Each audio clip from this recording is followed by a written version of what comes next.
Texas, Mr. Roy. I thank the gentleman from Louisiana. Ms. Neely, I know you wanted to comment just a minute ago. I just wanted to see if I could get you to, within maybe 2 or 3 minutes so I can go to another subject, explain a little bit of the great work that your organization has been doing. I think you're one of the true experts here and one of the heroes in exposing what has been going on in this administration to target parents. On September 29th, 2021, the National School Board Association sends a letter to President Biden equating parents to domestic terrorism. Scott Smith was one of those people. I invited him to be my guest at the State of the Union. He was trying to defend his daughter to a school board. And then he suddenly becomes the poster father for, quote, domestic terrorism. The superintendent at Loudoun County has been fired. The Commonwealth attorney on the case has been removed. On October 4th, after that September 29th memo, the Attorney General put out a memo. And I know that the gentlelady is familiar with it. On October 20th, and the FBI Assistant Director of Counterterrorism sent an email referencing the October 4th Garland directive, and then established the threat tag, domestic terrorism, which the Judiciary Committee ranking member just blithely just sweeps aside. It would be not concerning at all for an American to be have a threat tag associated with them as domestic terrorist.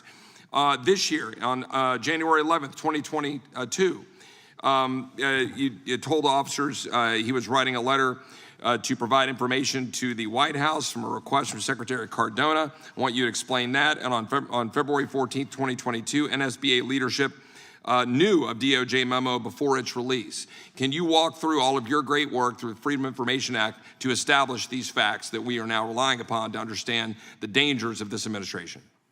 Through the Freedom of Information Act request that we received back from the NSBA board members in their districts, 2 of the board members, Christy Sweat from the Salt Lake City School District, was corresponding with Marnie Maldonado from, I believe, Washington State.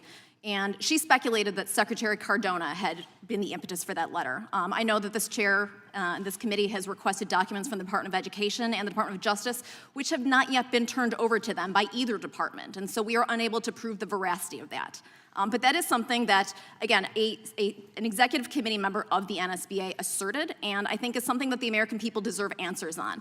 The fact that Mary C. Wall, who is a senior advisor in the Domestic Policy Council at the White House, was intimately involved in this, maintains her job to this day, and is, I believe, a leader in the COVID-19 response team, has not yet been held accountable for this. No one who was involved in the genesis of this memo has ever been called to account for this. And so we demand answers on that. I think we deserve to know answers to that. How our tax dollars were weaponized against us as American citizens. This is a betrayal of us as Americans. Is there any doubt in your mind that there was collusion between the National School Board Association and the White House and the Department of Justice to target parents and coordinate the threat tag of domestic terrorism in light of the engagement in parents and school boards like Scott Smith? There's no question in my mind whatsoever. This had been in the works for several weeks before.